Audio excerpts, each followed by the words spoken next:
آج ہم دیے گئے स्रोतों کے आधार पर इस्लाम की शुरुआती दौर की एक बहुत अहम कहानी पर बात करेंगे जी। ये कहानी है मदीना की, जिसे तब यथरिब कहते थे। वहाँ इस्लाम कैसे फैला और ख़ास तौर पर हज़रत मुसाब बिन उमैर की क्या भूमिका थी। बिल्कुल। और इसकी शुरुआत होती है, आप देखें, पैगंबरी के 11वें साल से। हाँ। हज का मौका था। हाँ। मदीना के 6 लोग पैगंबर मोहम्मद सल्लल्लाहु अलैहि वसल्लम से मिले। हाँ। और वो मुसलमान हो गए। उन्होंने वादा भी किया कि इस पैगाम को अपने शहर मतलब यथरिब ले जाएंगे। तो ये पहली कड़ी थी। अच्छा जी, एक तरह की पहली चिंगारी कह सकते हैं। और फिर अगले साल बात आगे बढ़ी होगी। मैंने सुना है कि फिर 12 लोग आए थे मक्का। हाँ बिल्कुल, अगले साल 12 लोग आए। इनमें वो जो पहले 6 थे उनमें से 5 लोग थे और 7 और नए लोग शामिल हुए। अच्छा। और ये मदीना के जो 2 बड़े कबीले थे ना, हाँ। खजरज और औस, ये उन दोनों से ही थे। जैसे मुआद बिन अल-हारिथ, उबादा बिन अस-समित, अबुल हैथम बिन अत-तयान, ऐसे कई नाम हैं। मतलब ये मिला जुला ग्रुप था। सही। तो ये लोग फिर पैगंबर से मिले और कोई खास बात हुई? जी, ये लोग मिना की घाटी में मिले। वहाँ एक जगह है अक़बा। तो वहीं पर इन 12 लोगों ने पैगंबर सल्लल्लाहु अलैहि वसल्लम के हाथ पर एक अहद लिया। अच्छा, आहिद। हाँ, जिसे पहली अक़बा बयात या प्रतिज्ञा कहते हैं। और ये सब कोई रस्मी बात नहीं थी, ये एक गहरा सामाजिक और नैतिक समझौता था। इसमें क्या वादे थे? मतलब क्या तय हुआ था? देखिए, कई अहम बातें थीं। पहली और सबसे बड़ी बात कि सिर्फ एक अल्लाह की इबादत करेंगे, शिर्क नहीं करेंगे। ठीक है। फिर चोरी नहीं करना, जिना यानी व्यभिचार से बचना, अपनी औलाद को कत्ल ना करना, जो उस जमाने में कहीं कहीं होता था। हाँ, वो बुरी रस्म थी। बिल्कुल। और किसी पर झूठी तोहमत मतलब झूठा इल्जाम नहीं लगाना। और जो भी नेक काम है उनमें पैगंबर सल्लल्लाहु अलैहि वसल्लम की नाफरमानी नहीं करना। समझ गई। और अगर कोई ये अहद निभाएं या ना निभा पाएं तो उसका नतीजा क्या बताया गया था? हाँ, पैगंबर सल्लल्लाहु अलैहि वसल्लम ने साफ फरमाया, जो इसे पूरा करेगा अल्लाह उसे जन्नत देगा। अच्छा। और अगर किसी से कोई कमी रह गई, कोई गुनाह हो गया और दुनिया में ही उसकी सजा मिल गई, तो वो एक तरह से उसके गुनाह का कफारा बन सकती है। और अगर सजा ना मिले, बात छुपी रह जाए तो फिर उसका मामला अल्लाह के हाथ में है। वो चाहे तो माफ कर दे, चाहे तो सजा दे, फैसला अल्लाह का होगा। ठीक है। तो इसी मुलाकात के बाद क्या हजरत मुसाब बिन उमैर को मदीना भेजा गया? वही थे ना पहले दूज। जी हाँ बिल्कुल। इसी अहद के फौरन बाद पैगंबर सल्लल्लाहु अलैहि वसल्लम ने हजरत मुसाब बिन उमैर को चुना। वो मदीना के लिए इस्लाम के पहले सफीर, पहले दूत थे। उन्हें ही क्यों चुना गया? कोई खास वजह? हजरत मुसाब वो मक्का के एक बहुत पढ़े लिखे, सुलझे हुए और खुश अखलाक नौजवान थे। कुरान का उन्हें बहुत इल्म था और बात करने का, समझाने का तरीका बहुत अच्छा था। हाँ, ये जरूरी था। बिल्कुल। तो उन्हें भेजा गया कि वो यथरिब जाएं, लोगों को इस्लाम सिखाएं, कुरान पढ़ाएं और जो लोग अभी मुसलमान नहीं हुए उन तक इस्लाम की दावत पहुंचाएं। और वहां उनकी मदद किसने की? वो रुके कहाँ? उनकी मेजबानी की असद बिन जुराना ने। वो खुद भी उन 12 लोगों में शामिल थे जिन्होंने अक़बा में अहद लिया था। अच्छा, तो वहीं से काम शुरू हुआ। और मदीना में फिर उनकी कोशिशें कैसी रहीं? क्या लोगों ने उनकी बात मानी? हाँ, मतलब कहा जाता है कि मदीना की जमीन इस्लाम के लिए तैयार थी। शायद वहां के हालात ऐसे थे। हजरत मुसाब की मेहनत और लगन और अल्लाह की मदद से इस्लाम बहुत तेजी से घरों और कबीलों में फैलने लगा। तेजी से? जी हाँ, काफी तेजी से।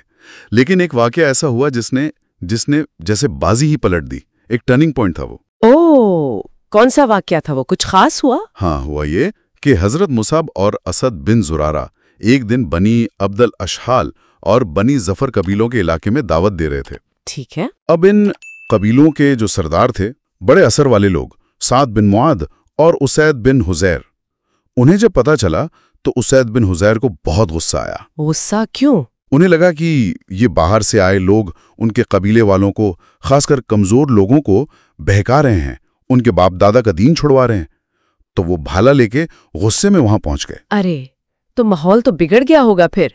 हजरत मुसाब ने क्या किया? यहीं पर हजरत मुसाब की समझदारी और हिकमत सामने आती है। माहौल गर्म था, उसैद गुस्से में थे, लेकिन मुसाब बिल्कुल शांत रहे। उन्होंने बड़ी नरमी से उसैद से कहा, आप पहले बैठे तो सही, हमारी बात सुने। अगर आपको बात अच्छी लगे, पसंद आए तो मान लीजिएगा, और अगर ना पसंद आए तो हम आपकी बात मानकर यहां से चले जाएंगे। वाह, ये तो बहुत बहुत सुलझी हुई पेशकश थी। बिल्कुल। इतनी वाजिब बात थी कि उसैद का गुस्सा थोड़ा ठंडा हुआ। उन्होंने कहा, हाँ ये बात तो ठीक है, और वो बैठ गए। और फिर बात सुनी उन्होंने? जी, हजरत मुसाब ने उन्हें इस्लाम के बारे में बताया, तौहीद समझाई और फिर कुरान की कुछ आयतें पढ़कर सुनाई। कुरान सुनकर? हाँ, कुरान का असर ही ऐसा था। उसैद इतने मुतासिर हुए, उनका दिल बदल गया। उन्होंने फौरन पूछा, ये कितना अच्छा कलाम है।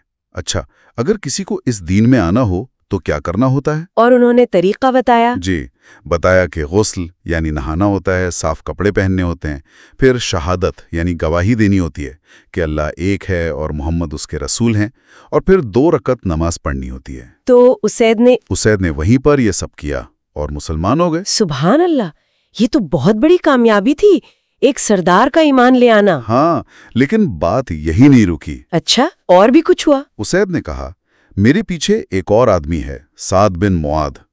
अगर वो मुसलमान हो गया तो अब समझें कि उसका पूरा कबीला बनी अब्द अल अशहाल मुसलमान हो जाएगा। साद बिन मुआद वो दूसरे सरदार थे? जी, और उनका रुतबा उसैद से भी ज्यादा था अपने कबीले में। फिर उसैद ने ही एक तरकीब की, वो वापस गए और ऐसा माहौल बनाया कि साद बिन मुआद को खुद गुस्सा आए और वो अकेले में मुसब से मिलने जाएं। अच्छा, ताकि साद भी सीधे मुसब से बात करें। बिल्कुल, और वैसा ही हुआ। साद बिन मुआद भी गुस्से में आए, लेकिन हजरत मुसब ने उनसे भी वही नरमी और हिकमत से बात की, उन्हें भी कुरान सुनाया। और नतीजा वही हुआ जो उसैद के साथ हुआ था। साद बिन मुआद का दिल भी पिघल गया। वो भी इतने मुतासिर हुए कि उन्होंने भी फौरन इस्लाम कबूल कर लिया। एक ही दिन में 2 बड़े सरदार। इसका असर क्या हुआ फिर कबीले पे? असर तो जबरदस्त हुआ। साद बिन मुआद जब वापस अपने कबीले में गए तो उन्होंने सीधे अपने लोगों से कहा, देखो, जब तक तुम लोग एक अल्लाह और उसके रसूल पर ईमान नहीं लाते, मेरा तुमसे बात करना हराम है। इतनी सख्ती से?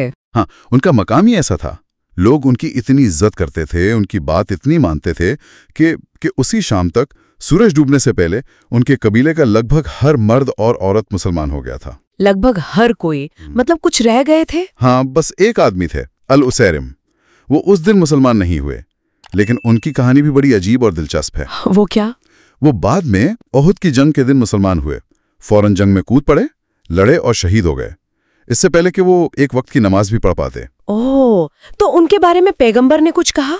जी, पैगंबर सल्लल्लाहु अलैहि वसल्लम ने उनके बारे में फरमाया, उसने अमल तो थोड़ा किया पर अज्र यानी इनाम बहुत बड़ा पाया। अल्लाह, क्या बात है। तो मतलब हजरत मुसब का मिशन तो पूरी तरह कामयाब रहा मदीना में? जी हाँ, बिल्कुल। वो मदीना में इस्लाम की दावत का काम करते रहे और इतनी बरकत हुई कि जल्द ही अंसार यानी मदीना के जो मुसलमान थे, उनके लगभग हर घर में कोई ना कोई मर्द या औरत मुसलमान हो चुका था। बस कुछ गिने चुने घर बाकी थे। और फिर वो मक्का वापस गए? हाँ, पैगंबरी के 13वें साल हज का मौसम आने से ठीक पहले हजरत मुसाब मक्का वापस लौटे और पैगंबर सल्लल्लाहु अलैहि वसल्लम को ये खुशखबरी दी कि मदीना अब इस्लाम के लिए एक महफूज और मजबूत मरकज बन चुका है। वहाँ इस्लाम की जड़ें गहरी हो गई हैं। तो अगर हम संक्षेप में देखें तो मदीना में इस्लाम का फैलाव सिर्फ लोगों के निजी तौर पर ईमान लाने से ही नहीं हुआ, बल्कि हजरत मुसब बिन उमैर जैसे दूध की समझदारी, उनकी मेहनत और फिर साद बिन मुआद जैसे जो असर रखने वाले नेता थे, उनके इस्लाम लाने से इस काम को बहुत बहुत तेजी मिली। बिल्कुल सही। ये कहानियां हमें बहुत कुछ सिखाती है। हिकमत, सब्र और एक अकेले इंसान की लगन क्या कुछ कर सकती है, और साथ ही ये भी दिखाती है कि समाज में जो लीडरशिप होती है वो कितने बड़े बदलाव ला सकती है। सही कहा। और जाते जाते हमारे सुनने वालों के लिए एक सवाल छोड़ जाते हैं। सोचिएगा जरूर कि किसी भी नए विचार या आंदोलन को तेजी से फैलने के लिए कौन सी सामाजिक या व्यक्तिगत परिस्थितियां खास तौर पर मददगार होती हैं, और क्या वाकई एक व्यक्ति जैसे हजरत मुसब या साद बिन मुआद के किस्से में हमने देखा पूरे समाज की सोच और दिशा बदल सकता है। जरूर गौर कीजिएगा इस पर।